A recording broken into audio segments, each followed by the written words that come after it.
খুব শান্তিপূর্ণভাবে সারা দেশে আমাদের এই কর্মসূচিগুলো পালিত হচ্ছে। আমাদের দিক থেকে কোথাও কোনো ধরনের ভায়োলেন্স, কোথাও কোনো ধরনের আইন ভঙ্গ করার মতো পরিবেশ একবারও ঘটানো হয়নি।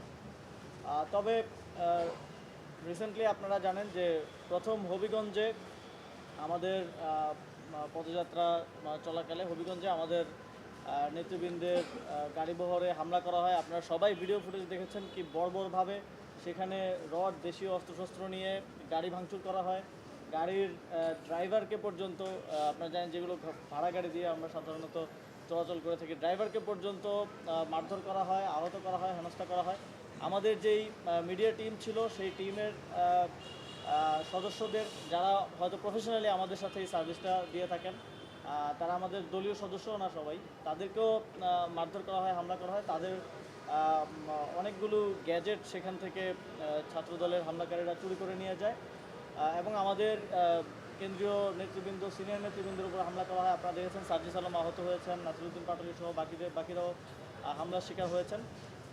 মাহমুদা মিতুর উপর হামলা করা হয় এবং আলিফ চৌধুরীর ঘটনা আপনারা সবাই জানেন। তার চোখে রড ঢুকিয়ে দেওয়ার মতো বর্বরোচিত হামলার সাক্ষী আমরা এই সরকার ক্ষমতায় আসার পরে হলাম এবং আমাদের আশা ছিল যে আলিফ চৌধুরী হয়তো তার চোখ ফিরে পাবে। আজকে যখন আমি সকাল থেকেই তার সাথে দেখা করার কথা বলছিলাম, কিন্তু সে বলছিল যে অপারেশনের পরে আমাদের সাথে দেখা করবে যাতে ভালো করে দেখতে পারে। কিন্তু দুঃখজনক বিষয় হচ্ছে সে আর কখনোই আমাদেরকে হয়তো ভালো করে আর এই পৃথিবীকে স্বাভাবিক মানুষের মতো দেখতে পাবে না। আর তার একটি চোখ স্থায়ীভাবেই নষ্ট হয়ে গিয়েছে এবং আরেকটি চোখেও সম্পূর্ণরূপে সে আসলে দেখতে পাচ্ছে না।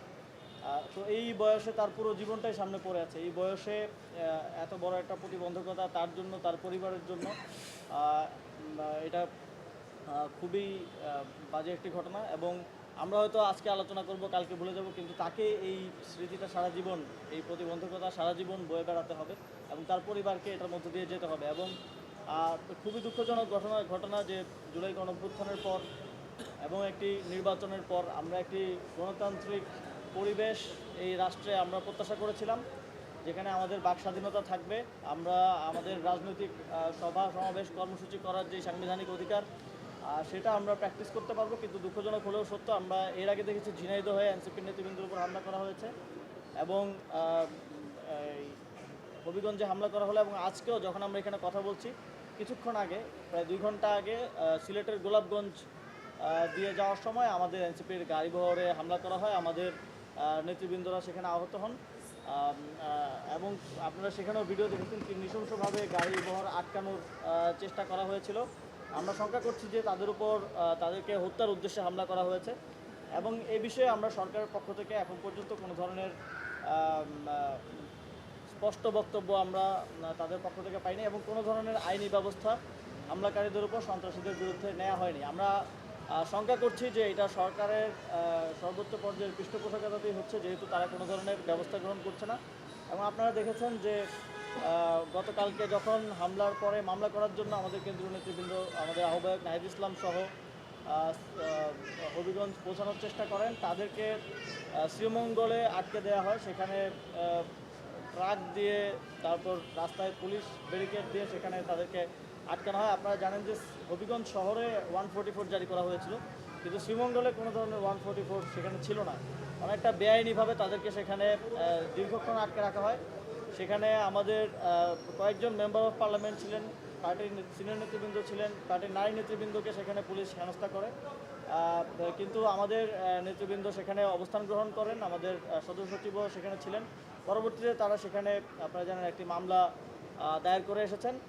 আমাদের পক্ষ থেকে আমরা আশা করেছিলাম যে এই মামলা দায়ের করার আগেই সরকার ব্যবস্থা গ্রহণ করবে, যেহেতু এটা দিনের আলোর মতো পরিষ্কার ভিডিও ফুটেজে দেখা যাচ্ছে কারা হামলা করছে, কিন্তু সরকার কোনো ব্যবস্থা গ্রহণ করেনি এবং মামলা দায়ের করার পরও এখন পর্যন্ত প্রায় 2 দিন হয়ে যাচ্ছে কাউকে গ্রেফতার করা হয়নি, কারোর বিরুদ্ধে শাস্তিমূলক ব্যবস্থা গ্রহণ করা হয়নি।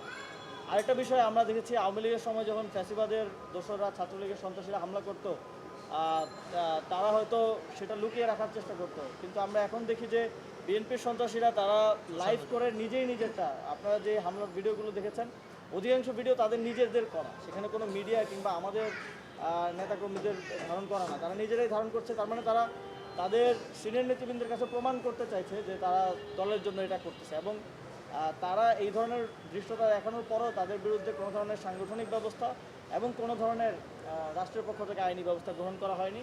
আমরা শঙ্কা করছি এটা দেশের গণতন্ত্রের জন্য হুমকি স্বরূপ এবং দেশের বাক স্বাধীনতা, জনগণের বাক স্বাধীনতা, রাজনৈতিক দলের সভা সমাবেশ করার স্বাধীনতাকে সরকার এই হামলার মাধ্যমে চিরতরে বন্ধ করার এক ধরনের চেষ্টা করে যাচ্ছে। কিন্তু আমাদের পক্ষ থেকে আমরা আশা করব সরকার দ্রুত এই ধরনের হামলাগুলোর বিরুদ্ধে ব্যবস্থা গ্রহণ করবে। কিন্তু জাতীয় নাগরিক পার্টি আমাদের যেই স্বাভাবিক কার্যক্রম, আমাদের যেই বিরোধী দল হিসেবে আমাদের যেই জনগণের প্রতি আমাদের যে কমিটমেন্ট, সেই জায়গা থেকে আমরা